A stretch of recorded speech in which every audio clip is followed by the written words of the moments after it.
Lecture de l'Évangile de Jésus-Christ selon saint Matthieu. En ce temps-là, Jésus disait à ses apôtres : « Ne craignez pas les hommes, rien n'est voilé qui ne sera dévoilé, rien n'est caché qui ne sera connu. Ce que je vous dis dans les ténèbres, dites-le en pleine lumière. Ce que vous entendez au creux de l'oreille, proclamez-le sur les toits. Ne craignez pas ceux qui tuent le corps sans pouvoir tuer l'âme. Craignez plutôt celui qui peut faire périr dans la géhenne l'âme aussi bien que le corps. 2 moineaux ne sont-ils pas vendus pour 1 sou ? Or, pas un seul ne tombe à terre sans que votre Père le veuille. Quant à vous, même les cheveux de votre tête sont tous comptés.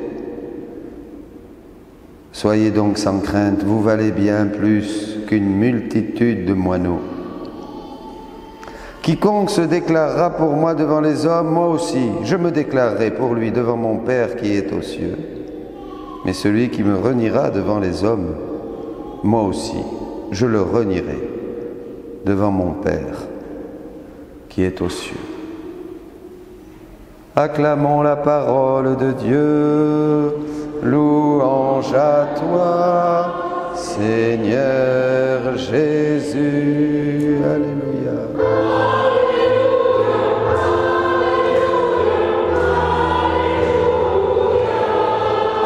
Alléluia, Alléluia, Alléluia. Envoie-nous ton Esprit Saint, Seigneur, fais de nous des témoins de ta parole. Parle à nos cœurs et fais naître des enfants de Dieu. Tu avais dit que les pierres crieront si nous ne répondons pas à ton appel. Seigneur, fais surgir de là où nous ne l'attendons pas des hommes et des femmes qui proclament à temps et à contre-temps ta vérité, qui n'ont pas peur, Seigneur, qui cheminent sans crainte, sachant que ta main est sur eux, ta bénédiction est sur eux, ton onction est sur eux, sachant que, à travers la simplicité de leur cœur, tu mettras des paroles de sagesse dans leur bouche qui confondra les savants, les sages et ceux qui pensent savoir. Viens, Esprit Saint, renouvelle ton Église, que se multiplient ces petites âmes, Seigneur, qui prennent au sérieux cet appel que tu adresses à toute l'humanité. Béni sois-tu, Seigneur. Amen.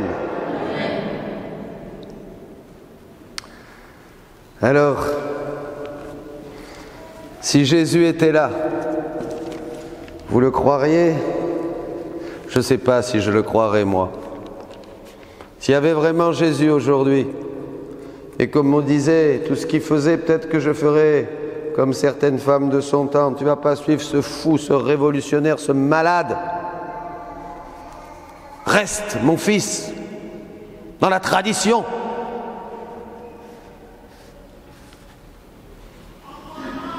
Tu ne vas pas nous embarquer avec un révolutionnaire. Vous croiriez, vous, si Jésus était là et qu'il venait et qui vous disait « Mais qu'est-ce que vous faites dans vos églises ? Je vous ai construit des églises, elles sont vides. Je suis dans tous les tabernacles et il n'y a personne. Je suis seul, enfermé. Personne ne vient me dire. Je vous ai enseigné des prières pendant 2000 ans, mon Saint-Esprit a multiplié les saints. Vous ne les récitez même pas. Si Jésus était là et qui vous disait « Mais vous n'êtes préoccupé que de vous-même, que de vos affaires, que de votre compte en banque, de vos petits projets. » Si Jésus était là et qui vous disait « Mais pourquoi vous vous dévorez les uns les autres ? Je vous ai dit que si vous ne pardonnez pas de cœur à vos frères, vous n'entrerez pas dans le royaume de mon Père. » Pourquoi vous ne partagez pas cette parole Vous le croyez si Jésus était là? J'en sais rien, moi. Même moi, je vous dis, vous diriez pas plutôt dénoncez-le? Allons, dénoncez celui-là, c'est l'épouvante de tous côtés. Et même si c'était un ami à vous, et qu'on vous disait du jour au lendemain, mais tu sais, cet ami que tu as du pot, c'est Jésus. C'est Jésus qui est venu encore. Eh bien, vous diriez, non, non, non, non. On va guetter le premier faux pas pour le séduire et le condamner. On va écrire au pape. On va dire que c'est un voyou, que c'est un menteur, que c'est un révolutionnaire qui change les lois de notre Église. Voilà, on va écrire. Hein? Si Jésus était là, qui le croirait? S'il venait mettre le doigt sur nos bêtises, s'il nous disait, mais qu'est-ce que vous faites à passer plus d'1 heure par jour devant la télévision au lieu d'être en prière? Je vous avais dit d'entrer dans votre chambre et de fermer la porte pour prier dans le secret, que votre Père allait vous récompenser si vous voyez prier dans le secret. Je vous l'ai dit, pourquoi vous ne le faites pas? Pourquoi vous avez peur de la mort si je vous ai dit que le remède pour guérir de la mort, c'est de mourir saint?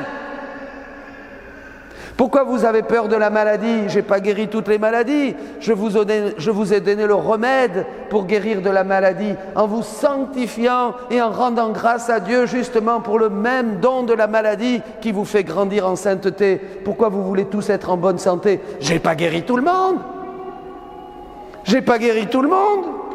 J'en ai guéri que quelques-uns, et encore pour montrer que j'étais Dieu. Pourquoi vous vous plaignez tout le temps?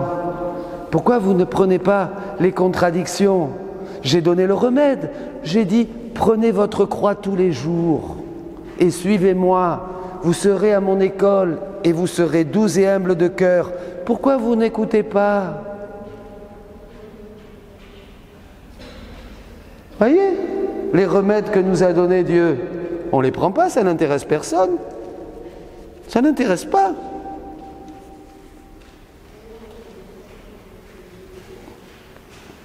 Ça n'intéresse personne. Et oui, je vais vous dire, Jésus, il était là chaque fois que quelqu'un a proclamé la vérité, que quelqu'un, même s'il n'est pas un saint, a dit une femme, un homme. Il y en a eu plein de fois, Jésus était là en eux et on ne les a pas crus. On les a persécutés, on les a envoyés bouler. On a dit, on les a condamnés, on a même récriminé, on a même levé des faux témoignages contre eux pour les faire taire. Chaque fois que quelqu'un a dit la vérité qui gênait nos esprits, qui gênait notre petit confort, notre humanité, nos petits trucs, ou qui chamboulait un peu les plans que nous avions, eh bien c'était Jésus qui disait la vérité qui nous dérange, mais qui nous rend libres. La vérité vous rendra libre. Ah mon Dieu! Alors, qu'est-ce qui se passe dans l'Évangile? Jésus le dit là, ne craignez pas les hommes. Ce que je vous dis, dans les ténèbres, dans le secret de votre cœur, ça doit être proclamé. Donc, vous voyez, là, nous avons une règle. Il faut entendre Dieu. Vous voulez être des témoins du Christ? Vous voulez être des hommes et des femmes à tout âge, qui n'ont pas peur, qui ont compris qu'ils n'ont que cette vie pour annoncer le Seigneur. Malheur à moi si je n'annonce pas l'Évangile. Eh bien, il faut entendre ce qu'il vous dit dans votre cœur. Il faut prendre du temps avec lui. Et alors là, on s'enflamme, on devient amoureux, on devient disciple, on devient amoureux, on devient missionnaire. Comprenez? Regardez un homme et une femme qui s'aiment, des fiancés qui vont se marier. Il va voir sa mère, et il lui dit, tu sais, elle est formidable. Ah, moi, elle m'énerve. Mais je lui dis, mais ça va pas, maman, je l'aime. C'est ma fiancée, je l'aime, c'est mon fiancé. Mais non, c'est pas ton fiancé. Et puis il n'a pas de travail, il est au chômage. Mais il va en trouver du travail, on fait confiance au Seigneur. Non, non, non, moi il me plaît pas ton gars. Mais maman, je l'aime, je suis amoureuse, je vais me marier avec lui. Il ne va pas écouter sa mère ni son père, parce que l'amour est plus fort. L'amour est plus fort que tout, l'amour est plus fort que la mort. Vous comprenez? Donc il faut entendre. Quand on entend la parole de Dieu et qu'elle enflamme notre cœur, mes amis, eh bien nous sommes comme ces Grecs-là qui viennent voir Pierre et qui se disent, qu'est-ce qu'on veut faire? Qu'est-ce qu'on peut faire? On veut faire quelque chose, on veut faire quelque chose, on veut faire quelque chose. Début des Actes, chapitre 2. Ils veulent faire quelque chose. Parce que la parole, voyez, la parole nous enflamme. Pour être des témoins du Christ, c'est facile. Il faut tomber amoureux. Comment on tombe amoureux? En découvrant la beauté de Jésus. Comment on découvre la beauté de Jésus? En écoutant la parole avec foi. Parce que la foi vient de ce que l'on entend. Et ce que l'on entend, c'est la parole du Christ. Vous comprenez? Dit l'apôtre. On entend. Cœur brûle. On proclame. Pas avoir peur. Regardez les idéologues. Ils ont peur. Mais non. Bon, je ne leur dis pas que leurs idéologies sont bonnes. Hein? Il y en a une de bonne toutes les 1000 peut-être. Enfin, on s'en fiche. Mais ils proclament. Je pensais, en lisant ça, regardez ce médecin de Marseille. Là, il y croit en son médicament. Vous vous rappelez? Et il y allait là, mon vieux. Et il a gagné les masses médias et il y va. Il y croit. J'en sais rien. Hein? Je dis pas, je me suis même pas posé trop la question. Hein? Mais voyez ce que je veux dire? Il y croit. Il parle. Il y croit, il parle. Je vais vous dire quand est-ce qu'on verra si nous croyons vraiment au Christ. Ça sera quand on parlera de lui. Quand on parlera de lui. Quand on aura le nom de Jésus sur la bouche, sur les lèvres, dans le cœur, partout, à droite, à gauche, à midi, à 14h, après l'après-midi, la nuit, le jour, dans n'importe quel repas, avec n'importe qui. Quand tu parleras de Jésus, parce que c'est l'amour de ton cœur, parce que c'est plus qu'une idéologie. Parce que tu es plus, chacun de vous doit être un révolutionnaire qui embête les autres. Un révolutionnaire comme Che Guevara, là-bas, en Amérique latine. Et lui, c'était pour une théologie de la libération. Et ça n'a pas été, ça n'a rien marché. Ça n'a pas marché, bien sûr. Faites un révolutionnaire du cœur et proclamez la vérité de Jésus-Christ. Comprenez? C'est ça. Pas avoir peur de ce que disent les autres. Quand je suis venu ici, quelquefois on m'a dit qu'il ne fallait pas prêcher, il ne fallait pas filmer. Et je me suis dit, je ne vais pas filmer. On me le dit, il faut obéir, il ne faut pas déranger les gens. Là, je me suis fait avoir presque, une fois, 2 fois. Et après, j'ai prié, je me suis dit, mais quelle nouille! Mais non, c'est le Seigneur. Et là, j'ai vu pendant le confinement des milliers ont reçu la parole de Dieu.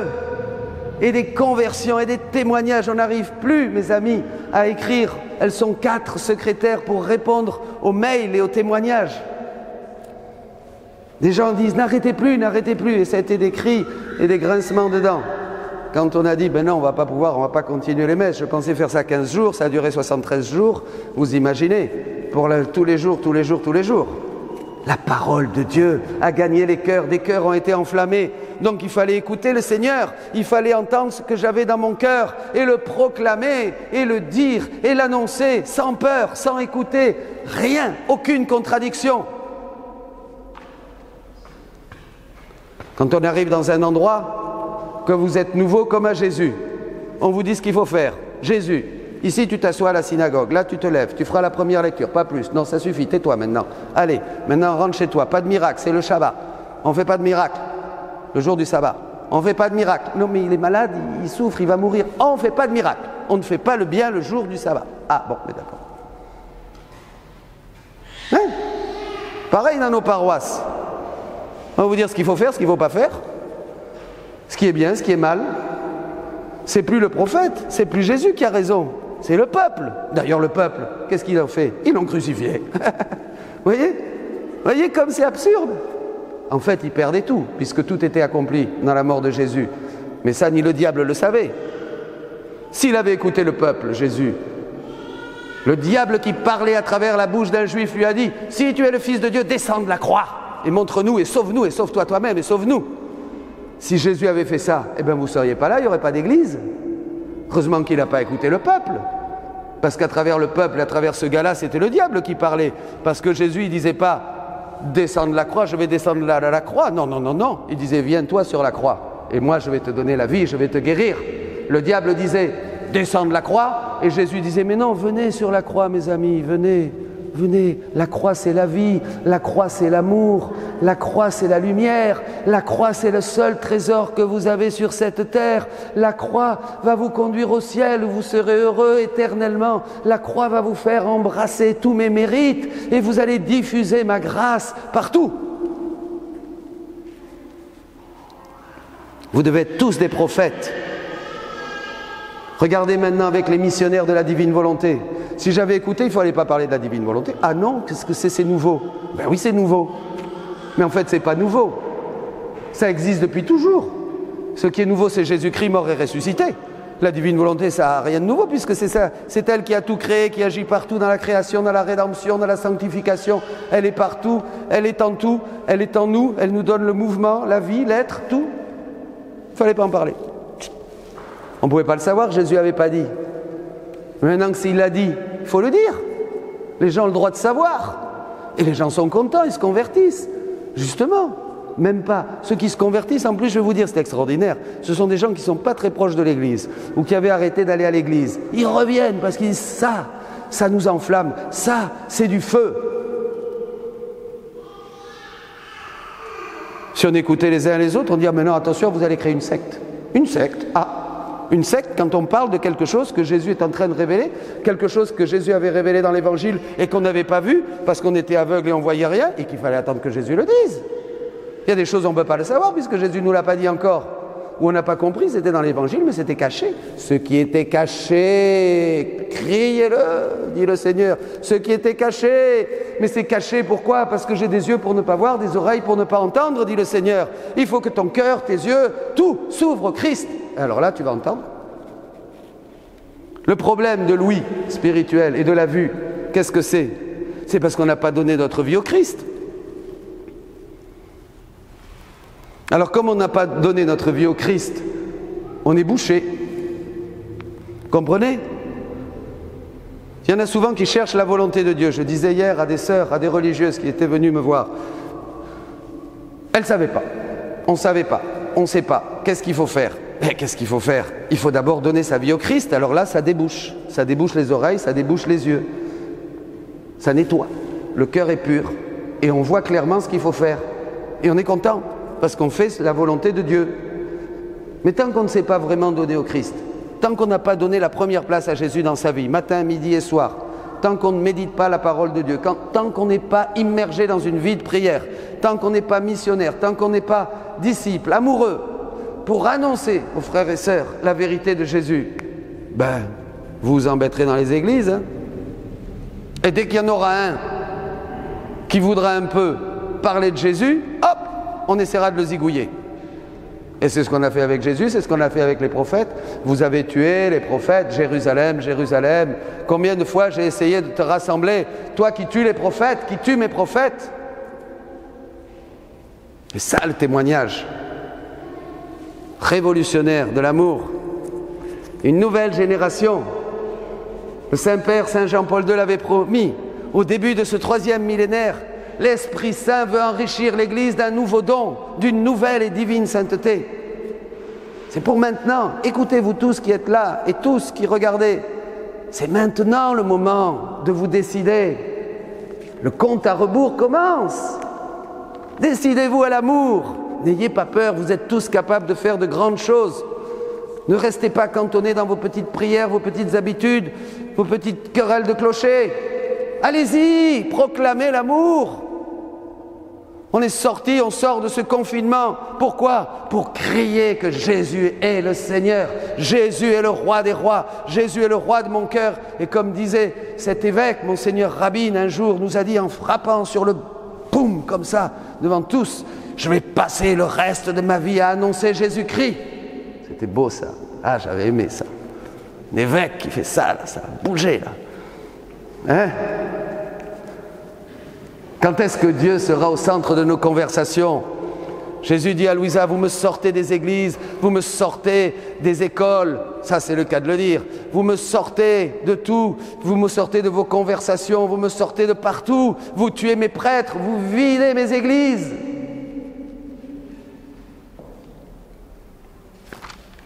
C'est bon, hein, d'entendre ça. J'aime bien prêcher ces choses-là. J'espère que ça vous réjouit, que c'est une bonne nouvelle. La bonne nouvelle, c'est ça. La bonne nouvelle, c'est une parole puissante, forte, pleine d'esprit, qui pénètre dans nos cœurs et qui nous fait nous lever. Regardez comme les gens se lèvent dans les stades. Regardez comme les gens se lèvent quand un politicien est en train de déblatérer, je ne sais pas, quelques bêtises au micro. Ou quand un chanteur chante quelque chose, tout le monde se lève, waouh, hein? Et alors, et pour Jésus, on se lève. N'ayez pas peur, ne craignez rien, allez-y. Le compte à rebours est commencé, vous êtes vivant encore aujourd'hui, demain vous ne serez peut-être plus là. Dites comme cet évêque, je veux passer le reste de ma vie à annoncer, à proclamer Jésus-Christ, à en parler à mes enfants, dans les conversations, ici, à droite, à gauche. Je ne veux passer mon temps avec un chapelet entre les mains, avec la parole de Dieu, je veux la méditer tous les jours. Je veux que le feu du Saint-Esprit renouvelle mon cœur. Je suis sorti du confinement. Amen. Et je ne suis plus confiné. Et vous allez continuer, on va continuer longtemps à être confinés comme des malades, là, comme ça. Moi, j'ai été confiné. Toi aussi, oui, moi aussi, j'ai été confiné. Et toi, j'ai été confiné. Maintenant, je suis dehors. J'annonce le Christ. Ah, ça, c'est sympa, hein. Vous savez, on s'amuse avec Jésus. C'est génial, hein. Si vous vous embêtez, dites au Christ, dites à Jésus, je veux proclamer ton nom. Envoie-moi toute la puissance de ton Saint-Esprit. Que ton onction descende sur moi avec force et puissance. Je veux être ce prophète, même si je suis persécuté, même si je suis moqué, même si mes amis me trahissent, même si je suis abandonné par les miens. Je m'en fous. Je continuerai d'annoncer ton nom jusqu'à ce qu'ils me mettent dans ce trou où je ressusciterai avec toi dans la gloire. Ça, c'est bon. Ça fait du bien, mes amis. Annoncer Jésus, c'est le grand remède à tous nos maux. C'est le grand remède à ta dépression, c'est le grand remède à ta tristesse, c'est le grand remède à tes problèmes de famille, de couple, de travaux, de tout ce que tu es. Il n'y a qu'un remède, il n'y a qu'un remède. Celui que nous donne Jésus, pas de technique, pas de remèdes humains, pas de technique, pas de pastoral humaine, tout ça, ça fout le camp. Il n'y a qu'un remède, le remède divin, c'est-à-dire ce que Jésus nous enseigne. Remède, remédier à tous les maux. Par Jésus-Christ notre Seigneur, amen, alléluia. Je suis trop long? Non. Si c'était Jésus, qu'est-ce que vous dites? Allez, ça suffit maintenant, t'as assez entendu. Ils lui ont dit, faites-le taire. Oh là là, faites-le taire. Paul, à Athènes, on écoutera ce perroquet une autre fois. Hein? Faites taire ce perroquet. 20 minutes qu'il prêche, là, voyez, je regarde l'heure. Oui, bon, encore 2 minutes. Que le poulet est au four. Ah, mais il ne faut pas que ça soit trop long quand même, alors. Oh, sinon on ira à une autre messe. Hein? On ira à une autre messe. Vous avez tous les styles de messe. Vous avez les messes courtes, les messes longues, les messes extra longues, extra courtes. Les messes avec beaucoup de chants, les messes avec peu de chants, les messes basses, les messes hautes. Aujourd'hui, il faut faire des messes pour tout le monde. On fait des messes le samedi soir, bientôt on fera des messes la vendredi, préparation de la messe du samedi pour le dimanche. On ne sait pas, vous savez, où on va, ben c'est Vox Populi, hein, c'est le peuple qui décide. Liberté, égalité, fraternité. C'est le peuple. C'est Jésus, notre roi à nous, pas vrai? C'est lui qui nous donne la liberté, l'égalité avec Dieu. Pas entre nous, parce que là, quand c'est une égalité, aura des pâquerettes, il vaut mieux l'élever. Hein. Égalité comme Dieu, participant de la nature divine. Et la fraternité, la vraie. Pas je t'invite, si tu m'invites, je t'invite, si tu me donnes, je te donne. Non, la vraie fraternité. Tu me fous une baffe, je présente l'autre. Je présenterai l'autre jour. Ça, c'est la fraternité. On est tous frères. Parce que celui qui m'a mis une baffe, il va s'arranger avec Jésus. Hein? Pas vrai? Moi, j'ai présenté l'autre jour, j'ai fait ce que Jésus m'a dit. Pas vrai? Non. Pas comme ça que ça marche. Remédier divinement aux maux qui nous affligent, tous les maux. Ne craignez pas. Nous valons beaucoup plus, mes amis. Allez, prions, chantons un petit quelque chose et rendons grâce à Dieu parce que nous avons du prix à ses yeux. Tu as du prix aux yeux de Dieu. T'inquiète pas si tu es seul, t'inquiète pas si ta famille t'a abandonné, t'inquiète pas si tu es persécuté, t'inquiète pas si tu es malade, t'inquiète pas si tu es en prison, injustement condamné, t'inquiète pas si tu te sens âgé, déprimé, t'inquiète pas, ne vous inquiétez de rien, gardez ma vérité, gardez mon amour, gardez ma parole dans vos cœurs et dites que je suis votre Seigneur. Voilà, ne craignez rien. Vous valez beaucoup plus que des moineaux. Regardez les lys des champs, regardez la nature, regardez le soleil, regardez la lune, regardez les étoiles, regardez comme tout a été fait par moi, avec art, avec beauté, avec sagesse. Pour vous, j'ai fait tout ça. Et vous pensez que vous ne valez pas plus que tout ce que j'ai créé? Vous êtes à mon image et à ma ressemblance. Vous êtes une partie de moi-même. Et je veux qu'entre vous, vous soyez des frères. Vous soyez entre vous pleins d'amour pour dire que je suis Dieu et que vous êtes comme moi et que je vous veux avec moi. Que là où je suis maintenant avec le Père, je veux que vous aussi vous soyez. Et comme moi, je vis par le Père, je veux que vous viviez par moi. Je vous ai donné ma mère, la plus belle des créatures, immaculée, pure. Je vous l'ai donnée comme maman pour que, comme elle m'a mis au monde, elle vous mette aussi au monde et vous soyez comme moi des témoins de la vie même de Dieu. N'ayez pas peur des persécutions, n'ayez pas peur des contradictions, n'ayez pas peur de la maladie, de la mort, de la pauvreté. Tout ça, j'ai tout résolu, j'ai été le remède à tout. N'ayez peur de rien, pourquoi avoir peur? Peur de quoi si tu es avec moi? Qui sera contre toi? Qui pourra te séparer de moi? Rien ne te séparera de mon amour, rien ne te séparera de mon cœur. Mes amis, allez-y, mettez le paquet. Jésus vous donne tout, toute sa puissance, tout son amour. À nous la victoire. Amen. Alléluia.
Jésus, tu es l'amour qui a dérobé ma vie.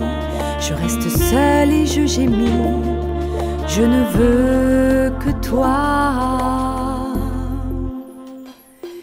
Jésus, tu es l'amour, je suis pauvre et je crie. Comment ne pas mourir sans toi? J'espère ton paradis. Transforme-moi, Seigneur, transforme-moi en toi. Je ne peux vivre sans ta présence. Je veux seulement être à toi. Transforme-moi, Seigneur, transforme-moi en toi. Je ne peux vivre sans ta présence.